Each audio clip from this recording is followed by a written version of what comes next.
Hi, it's Mika and Maddie from the Thriving Mindset, your go to podcast for real talk, deep growth, and the tools to empower you to thrive. From struggles to breakthroughs, we've been there. And we're here to share what we've learned along the way. So today we're talking about living by design, the power of awareness and alignment. Are you currently feeling stuck and unsatisfied or unfulfilled in at least one area of life? Are you not sure why you feel unfulfilled or how to unstuck yourself? If this is you, then this episode is for you. It's all about unlocking clarity and momentum through self awareness and alignment. We'll explore how tuning into your inner world helps you reconnect with what truly lights you up, and how living in alignment is the key to creating a life that makes you actually thrive and not just survive. I love it. Thrive and not just survive.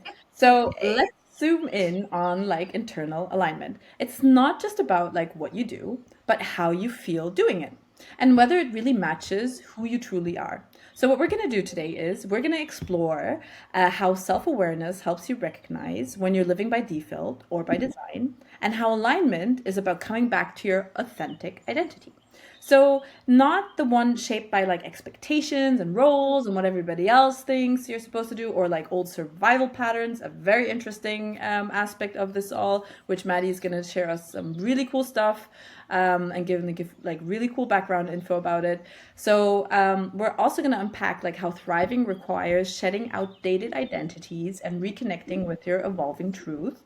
It's not just about what like basically lights you up, but it's about who you are and what or like who you are and how you are when you're lit up. So when you're flowing and glowing and you're just so excited and like yeah, like we're flowing and glowing now. Okay, we're Yay! like yeah, it's an aligned state, right? So I really want to start, Maddie. You have such an interesting background, and that's why I love asking you this question because you're going to also bring like kind of like the brain aspect to it. I call it the brain aspect, but so tell me, like, what does self awareness actually really mean?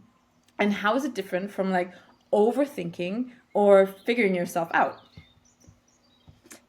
Yeah, thank you for bringing up this really interesting question. It's such an important question, definitely. And I think a lot of the times people confuse self awareness with, yeah, like figuring yourself out, and they basically think it's Mhm. the same thing, but it's not exactly the same thing. So I really want to start by sharing that there are actually two types of awareness. And shedding light on the differences really helps us to understand how self awareness is different from overthinking or figuring yourself out. So, the first concept that I want to share is cognitive self awareness. And what that is, it's basically the ability to observe your thoughts, recognize your mental and emotional patterns, name your habits, knowing your strengths and weaknesses, basically knowing your personality, right? Are you an extroverted person or are you introverted? Are you sensitive? Are you assertive? Are you structured? Are you spontaneous?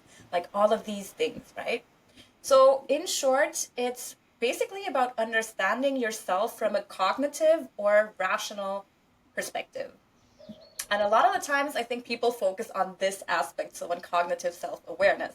And of course, cognitive self awareness is really important because it helps you to understand how you operate as a person. So, of course, that's important so you can make informed decisions and really grow with intentions. To give you an example, right, if you know that something is your weakness, like let's say procrastination or whatever, and you are aware of that, then you can think about what tools can I apply to really get over my procrastination, right? So awareness is always power, and cognitive self-awareness is a very important aspect of self-awareness. But I do think that there is a trap because what may happen is that we get stuck in our head when we focus too much on cognitive self-awareness, and we tend to like start over analyzing ourselves and trying to think our way into clarity, right? And in the end it can kind of feel like, if it's very extreme, like you end up observing yourself like an object, right? Mm. But you're also a subject, right? So you observe yourself like an object, you try to like overanalyze, you're like too much in your head.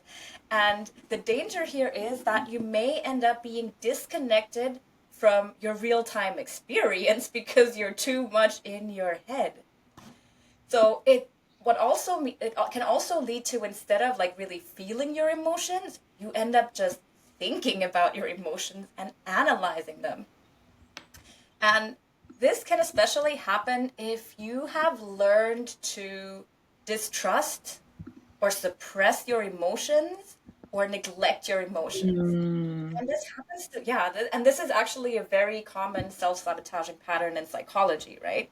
So these are people who tend to default to logic or control to feel safe, right? They're always find arguments and they tend to be in their heads. And when emotions come up, especially uncomfortable ones, right? Everyone is cool with positive emotions. When it comes to these Yeah. uncomfortable emotions like sadness, Mm. frustration, anger, feeling hurt, being in a state of like fear or being afraid of something, then these people tend to withdraw and neglect from their emotions. And you know, if you're that type of person who has difficulties naming your emotions. Mm. So sometimes, and I work with a lot of clients, I ask them, so what are you feeling? And those people will be like, oh yeah, this was stressful and this is happening and that is happening. And I have to ask again, so what are you feeling? They find Mm. it very difficult to even label their emotions because they're not really connected to their emotions.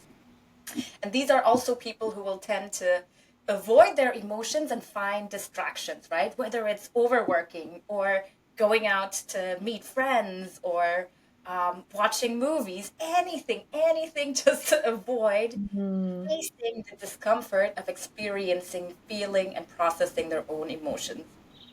And if this is you, just know that this is a pattern that a lot of people have, and it's not your fault because this is actually rooted in childhood experiences. Mm.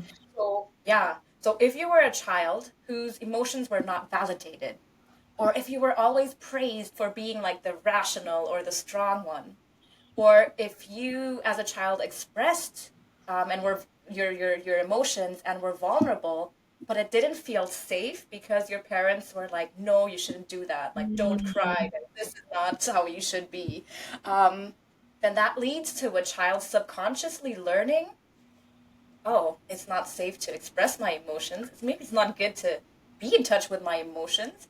So then these people tend to be more in their minds, basically. That's why logic feels more comfortable than really being connected to emotions because that is scary because it's subconsciously not perceived as safe. But here's the thing, if you stay only in your head, you end up avoiding your body's wisdom. Yeah. Right. So it's easier to end up living by default if you're just using your cognitive awareness to optimize your life that isn't Mm-hmm. actually aligned with your true authentic self, right? So this is why I think the second concept of awareness is really important, and that is embodied awareness. And embodied awareness is basically connecting with your emotions, your body, your energy, your needs in the present moment, Mm. right? Really tuning into, like bringing awareness into, oh, where do I feel tension?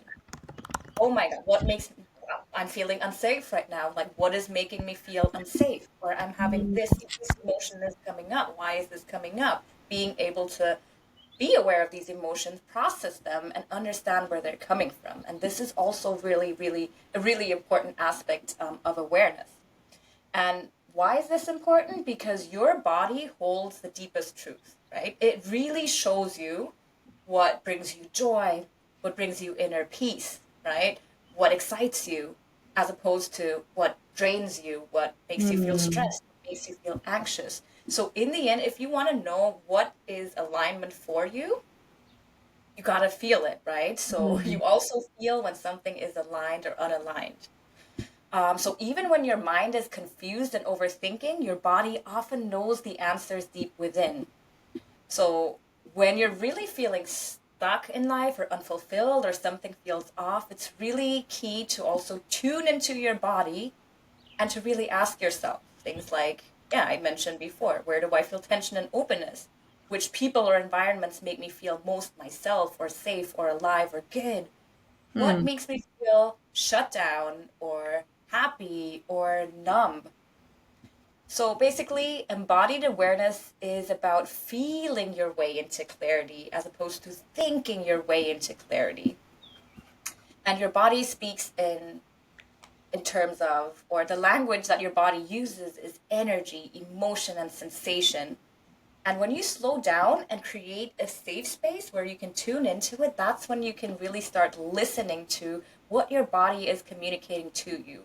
And this is how you can reconnect to your inner wisdom, your gut feeling, people say, or your intuition, right? So in summary, I would say true self awareness is a combination of cognitive self awareness Mhm. and embodied self awareness. So, really being aware of yourself and analyzing yourself maybe from the cognitive rational perspective, but not neglecting your emotions and also understanding and tuning into and processing and listening to your emotions as well.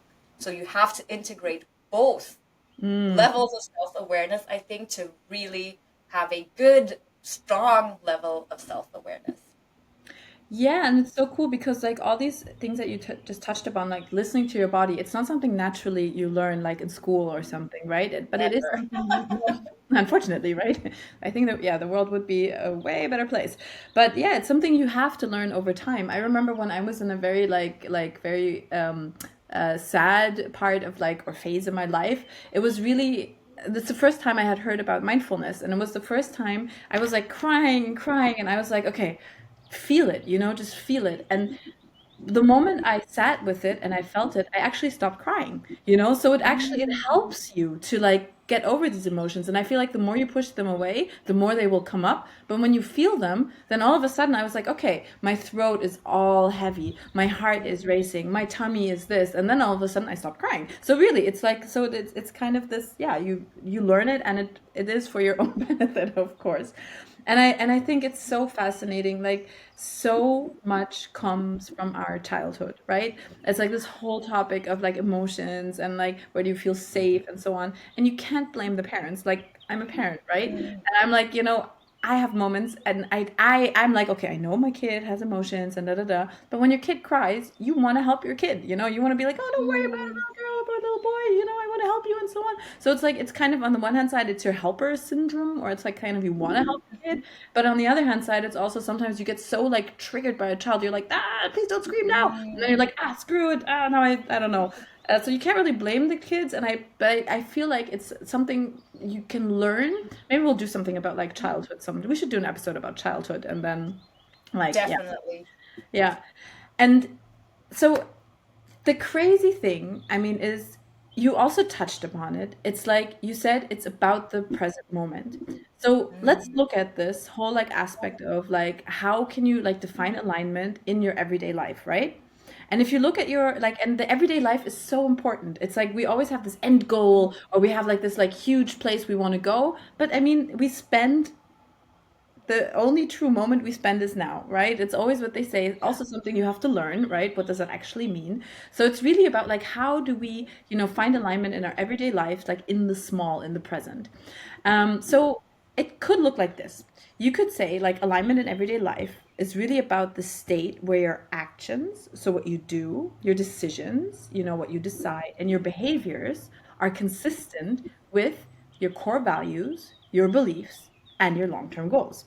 Now, the funny thing is, I did a coaching session with you, and I remember like we went through together like the thing about values, right? And it Mm, was so hard for me because like for me, I was like, what are values? I get it if you're like kind of like, if it's, I always understood the external part of values. It's like if you go to a certain place, you should wear this, if you do that. I always got like this external, but my internal values, I remember it was so hard for me. But you really helped me like kind of like, look, here's a whole value map. And then we looked at like so many like, different values, and then like went down, like narrowed in and stuff. And like, yeah. So it's really like this alignment is about my actions, my decisions, and my behaviors, are consistent with what I believe and what is like important to me.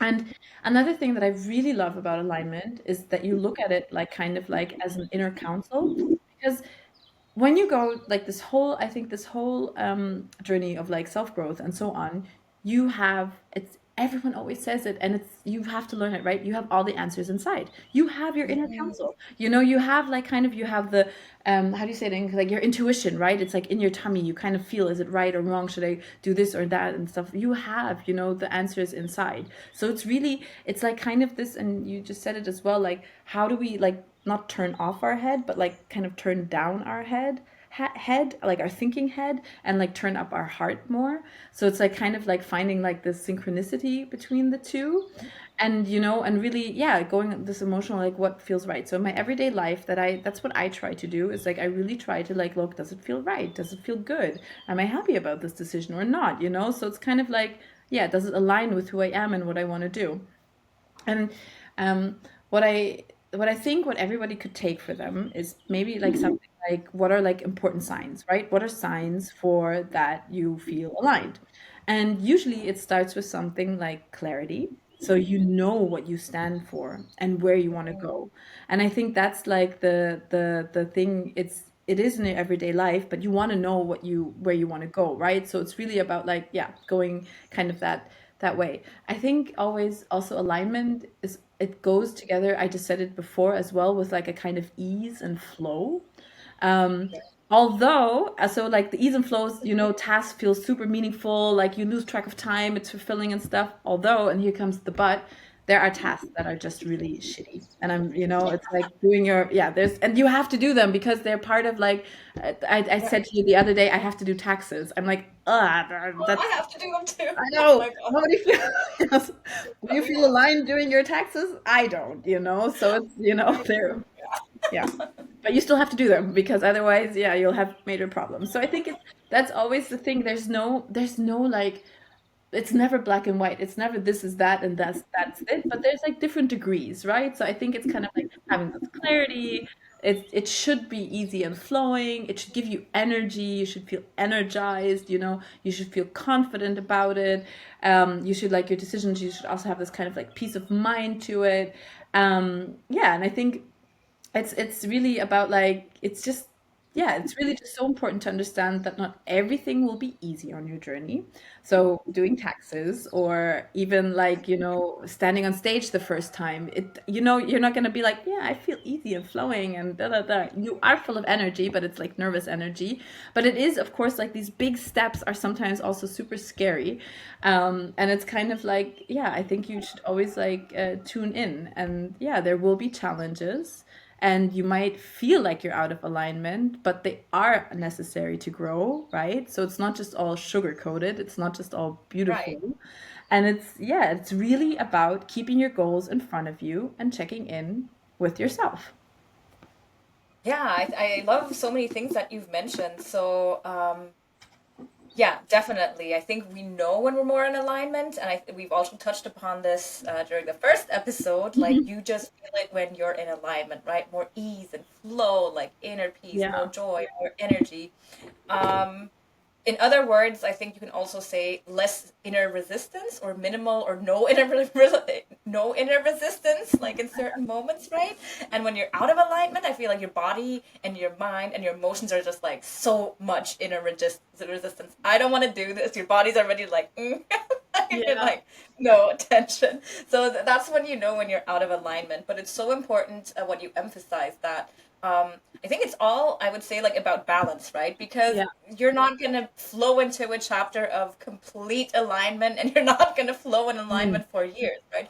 There are always tasks or things that you have to do in life that might feel less aligned, or that you're not like super passionate about or happy about, that you Totally. just have to do. But it's all about balance, right? And what you can do, I think, is an intentionally try to create more and more alignment Yeah. with what you truly want in your life. And the precondition, I think, is self awareness. So I Mm. think this is the bridge, and this is why self awareness is so important. You have to know yourself really well, where it's way Yeah. easier when you know yourself really well. What kind of person are you? What kind of values do you have? What kind of personality do I have? What values, what desires do I have? What goals, what visions? Yeah. Because once you know that, it's easier to focus on, okay, how can I align with that? How can align with my true self, with what I want Yeah. and what I like and what I love? And inevitably, as you pointed out, on the way, it's not going to be woo. It is going to be a roller coaster ride, but at least you can use the power of self-awareness to get to where you want, to align more and more with what you truly want in life. And that is the key of thriving, right? Because our podcast is about how do you Yeah. create a life you thrive. First thing, be aware of what you want and who you are. And then you can work on alignment, which is then about, as you pointed out, taking action, not just knowing and being like, I know I want this, but taking action. And taking action is inevitably messy. It's not always fun. It's not always woohoo. Um, but this is how you get to where you want to more and more in life. And this is important for each and every life area, right? Because we have different goals in life. We have relationship goals, we have financial goals, we have career goals, we have different Mm. goals. But for all of them, I think the process is always the same. Be aware of what you want and then align by taking action. Yeah. We put. Mm, mm. So I think what would be super fascinating is kind of like, could you like, because you just mentioned it, right? Like, could you say like what kind of like psychological patterns like tend to keep us like more stuck or keep us like in misalignment? And even when they sense like something's off or whatever, I'd be super super curious to hear about that. Right.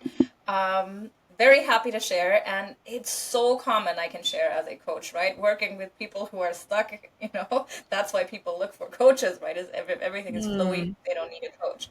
So I see this a lot working with my clients that they're like, okay, there's a gap between where I am and where I want to be, but I'm still keeping myself in these patterns. Mm. Um, Staying stuck where I don't want to be. And I think this happens to every single one of us, right? Like throughout our lives at certain points, right? The question is, do you do something about it or do you not? I think that is the difference, but it's inevitable that this happens to us at one point or another.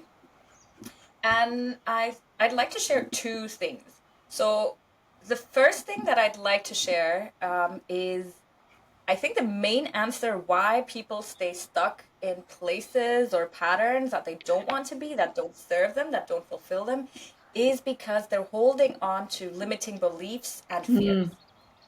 And limiting beliefs are basically any beliefs that make you doubt that you can achieve what you want to. So this can be anything like I'm unworthy of unconditional love. I'm not capable enough to be an entrepreneur.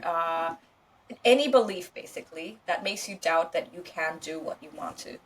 And the tricky part is that 95% of our beliefs and fears are subconscious. 95%. That's a lot. Yeah, Yeah. let that sink. That's like, whoa. So basically, most of the time, our subconscious mind is running the show. Our subconscious mind makes 95% of our decisions, and we're not even Mm. aware of it. So this is really, really tricky. A lot of times, we're not aware of what's happening in the background. The mental programming is always on, and we have like these surface level reasons. Oh, I'm doing this because of this. I'm doing this because of that. But the real reason is really far deeper. Mm. And also really interesting because we've touched upon the topic of childhood very briefly. Very interesting. Our entire belief system is developed and internalized by the age of 7. Mm. That's when our mental programming kind of gets fixed, like as a child. It's not as an adult, like really, really early on.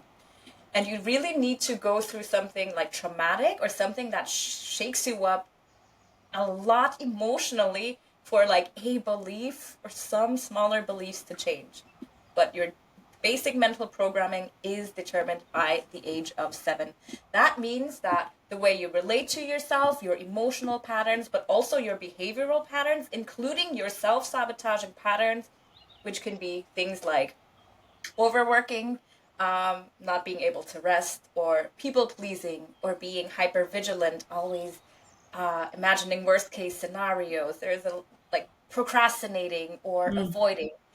All of these self sabotaging patterns also were developed as a child, Mm.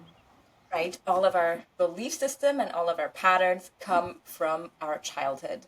So this is where it gets tricky because a lot of what drives our behavior, as I said, and our patterns and what we do is subconscious. And there are like a lot of these beliefs are woven together, and then we tell each other these stories about ourselves, right? And then these beliefs and stories we tell ourselves over and over again, they become part of our perceived identity, Mm. right? And that's how we get even more fixed on our patterns and what we do because we believe we are that kind of person. When in reality, it's just like a mental construction, right? But let's say, like, I always like to give this example of a smoker, right? If this smoker identifies as a smoker, how how are they gonna change stops, like how are they gonna quit smoking? They Mm. already identify as a smoker. Or someone who wants to, I don't know, let's say like lose weight, they identify as a bigger person, as someone who cannot lose weight maybe, then they're probably not going to lose weight. It's not about people being incapable of taking action or changing things, but we cling subconsciously to these beliefs and these identities that we've constructed, that makes change really difficult. And on top of that, there's always fears. And a lot of them are, they're also subconscious, a lot of them. But for instance, some of the most common fears, right? Fear of failure, right? In different life areas. In my career, should I become an entrepreneur? Should I ask for a raise? What if I get rejected? Um, should I follow my Mm. passion and purpose and, I don't know, become a dancer or whatever? What if people judge me? Should Yeah. I don't know, ask this gorgeous guy on a date? What if I get rejected? So Mm. these Those are, fears are yeah. always, yeah. So fears are also definitely very important factor of our mind, or a way of our mind to stop us from really also like doing what we want to and aligning with what we want in our lives. So to sum it up, definitely what stops us from achieving what we want to or aligning our limiting beliefs that we hold on to, our fears, and the identity that we construct about ourselves, and we cling to Mm. that. Um, and so this is why I also want to emphasize that realigning with what you want when you have an opportunity, you're like, you're not satisfied. Okay, I want to align with this. I know I want this. Realigning is not just about adding new goals or strategies on how to achieve things. This is really important. Realigning is often about unlearning, Mm. letting go of what doesn't serve you, of the mental stories and identities and patterns and habits you have been holding onto. And the key is they don't serve you. You usually know it already. They're stopping you from becoming who you're supposed to become. So alignment requires unlearning and letting go.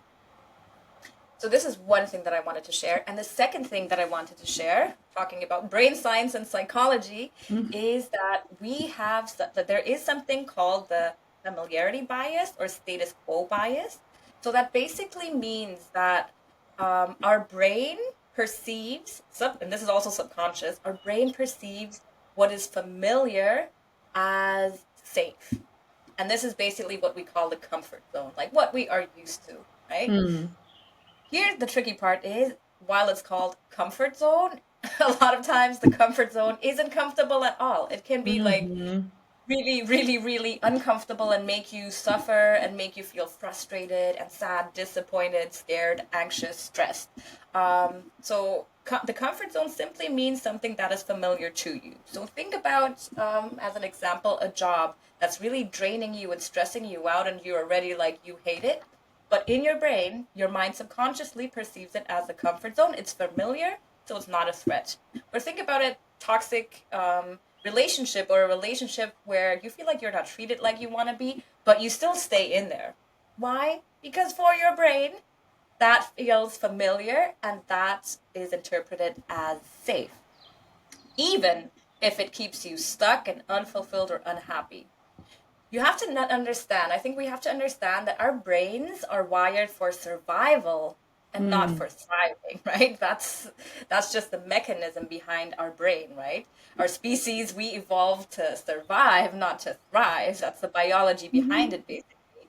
So any type of change you want to make, maybe to realign with what you truly want, any change will always like be uneasy, I guess, because subconsciously your brain interprets something that is different from what is familiar as a threat, like literally as a threat, even if it's more positive, even if it will make you more happy, more aligned, more fulfilled. And this is why, basically, because we have this status quo bias built in our brain, Mm. we tend to cling to old patterns, old beliefs, old roles, old identities because it's known and predictable. So, here I also want to emphasize that true alignment often requires stepping into the unfamiliar, right? True growth Mm. happens when you leave your comfort zone. And what we have to do to realign is really to become more comfortable and find ways to feel safe when we step into the unknown and try new things. Because otherwise, it's not going to be possible.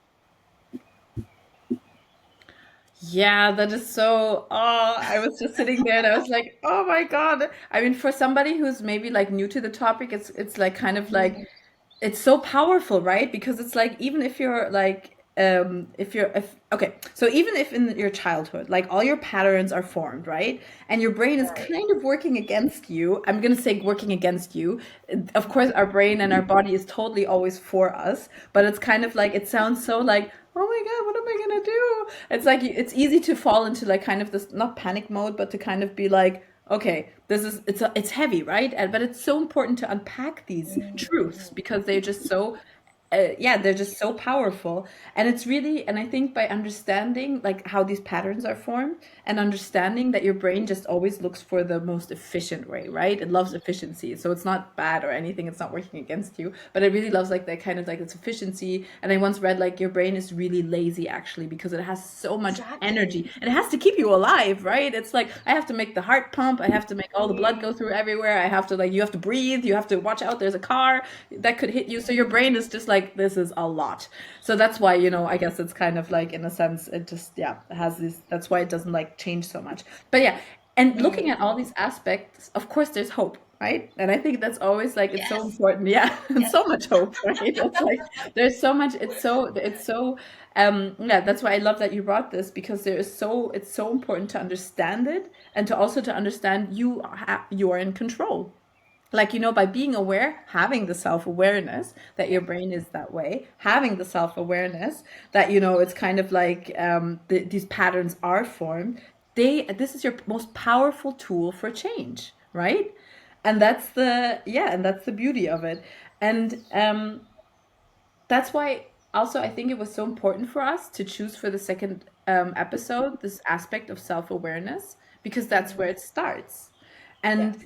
another thing, what I thought was so cool, you mentioned it before, it's like this whole journey of healing, it's not linear, right? It really isn't.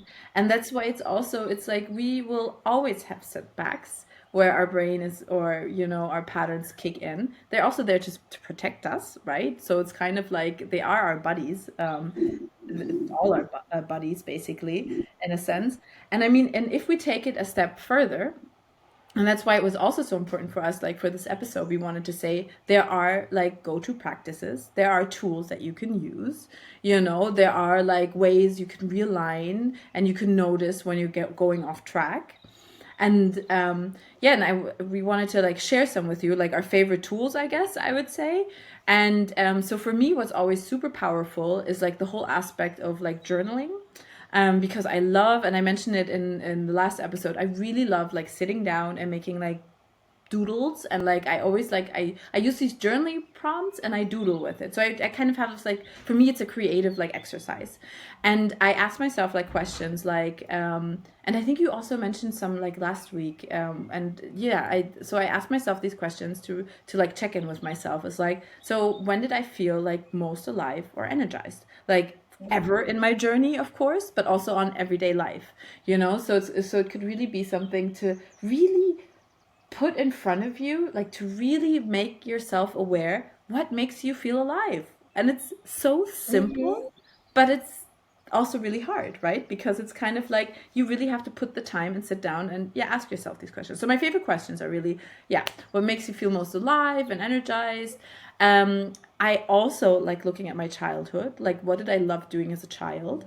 Yes. Like before I was told what I should do. Right. Although I think that's also really tricky because I remember we also once talked about like childhood, and for me, like so many childhood memories, I think for many people are so blurry, but there's still, I think, some like, there's like pivotal, not pivotal, there's like monumental moments, I think, or not monumental moments, it's not like, ah, but there are moments that you remember from your childhood that you really enjoyed, like that you really, really liked. And it's beyond ice cream eating or whatever, but maybe it's like something like how you felt when your family was sitting together, or how you felt when you, I don't know, you were the first time you received a medal or whatever. It's kind of like this. There are pivotal moments in your childhood that you will remember that you really, really love doing. Or, for example, I have one. I remember as a child, my parents had a friend and had friends, and they had a son, and he was like this, like horror child. And I know it's so horrible to say, Oh. but he was like, he whenever he came over, he was just like, ah, blah, and he was just like very like he was very loud, and he was very like,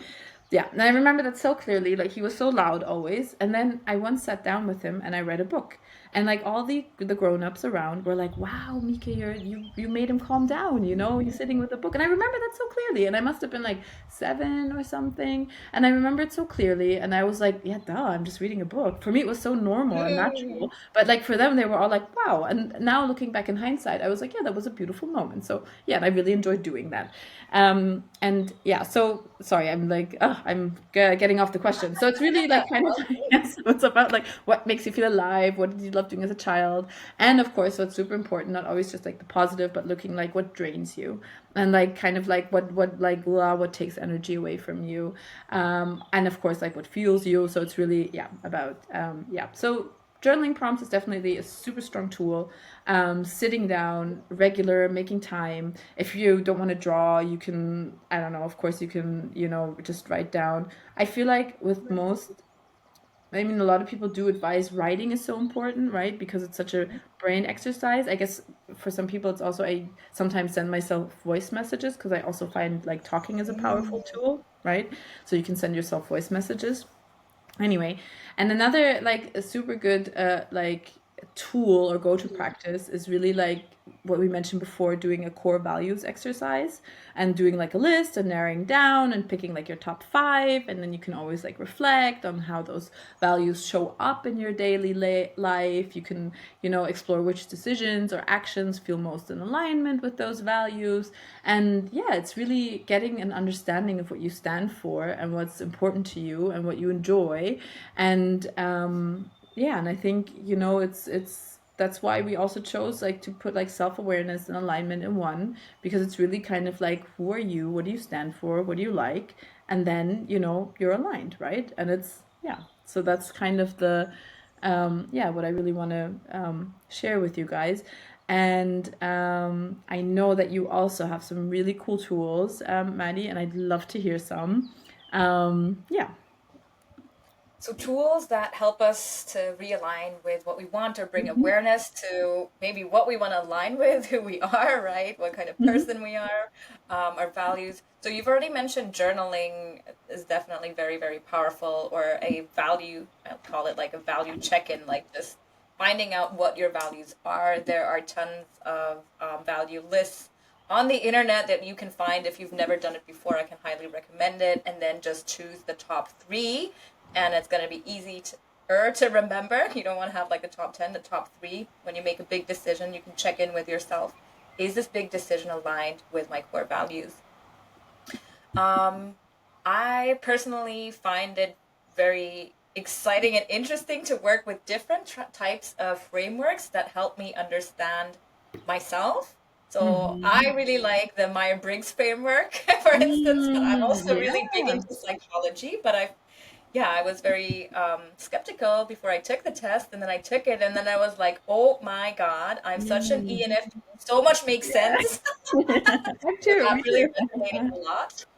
that Yeah. resonated a lot. But there are different frameworks depending on what you're interested at. I know that some people use even like human design or astrology, whatever frameworks you are drawn to. If you feel like they can help you understand yourself better, I think that's a good start, right? Because not everyone wants to journal, maybe. Yeah. Um, so finding any type of frameworks that help you understand yourself better, I think, can be very useful. And when it comes to embodied awareness, what we talked about before, like Mhm. really being able to tune into to your body, being aware of, yeah, your feelings and your intuition. I think breath work is a very good tool, Mm. or any type of mindfulness practice, right? It can be meditation, it can be yoga, mindful breathing, but mindfulness basically helps you to bring your awareness back to the present moment instead of like overthinking and only being in your mind. So definitely mindfulness practices, and of course, yeah, therapy and coaching, right? Working with a mentor who is specialized in that field and can help you to find more clarity on who you are or how to get to where you want to basically align more with what you want. And maybe the most important thing, because I think this is the basics, is basically creating a safe space for yourself. And I think Mm. oftentimes it's very, like, people don't even think about that because they're like, what tools can I use and what can I do? Mm. Action, action, action. But actually, creating space is so important because without space, there is no insight. And without insight, there can be no shift. And especially talking about embodied self awareness, you need to create a safe space where you can really tune into how you're feeling and what you're feeling. Because if you don't feel safe, you're not going to be in touch with the what Yeah. your body is trying to communicate to you. So I think that is definitely something that I want to highlight. Create a safe space for yourself and listen to and tune into your emotions and your body. Whatever it is communicating to you is really important. And if you want to align with what you want in life, you need to listen to your body and your emotions. There is no other way. Hmm. And oh, yeah, another thing maybe that I want to share is because we're talking about awareness and alignment, right? And I've said this before, and I mean, you've basically said this in your own words as well, but the precondition of alignment is awareness, right? You need to Mhm. know who you are and what you want. And I really love, love, love this quote. I'm a quote junkie, quote nerd by Carl Jung. And he said, the privilege of a lifetime is to become who you truly are. Mm. And I love this quote so much because, yeah, true happiness and fulfillment and thriving only comes from knowing who you are and then aligning with that. And I think the tricky part is that when we grow up, right? When we go to kindergarten, when we go to school, when we go to university, when does anyone ever ask you, how are you feeling? Mm. Which part of your body feels tense? What makes you feel safe? What makes you feel anxious? What do you really want to do in life? What brings Mm. you joy? What excites you? We always learn external things, right? We learn like maths, biology, like science. Like we learn a million things, Mm. history, and it's like it's important. I would never say, let's not teach that to our kids. Absolutely. But I think what is missing is really also teaching our kids early on to really become more self-aware of who they are and what's happening in their body and what they really want. Because what happens a lot of times, right, as we grow up, we internalize these beliefs, and that includes a lot of shoulds. You should find a job that provides you with financial stability. By the age of this age, you should find a partner. By the age of this time as a woman, you should Mm. get married, right? All of these shoulds related to, Mm. coming in forms of like beliefs and stories that we internalize. But when we act based on and make our decisions based on all of these shoulds and these stories and limiting beliefs that we hold on to instead of what we really want and who we really are, that's when we end up making decisions that keep us unfulfilled and stuck. And eventually, in survival mode, if we make too many decisions, right, that Mm. take us too far from being aligned with who we are and what we want.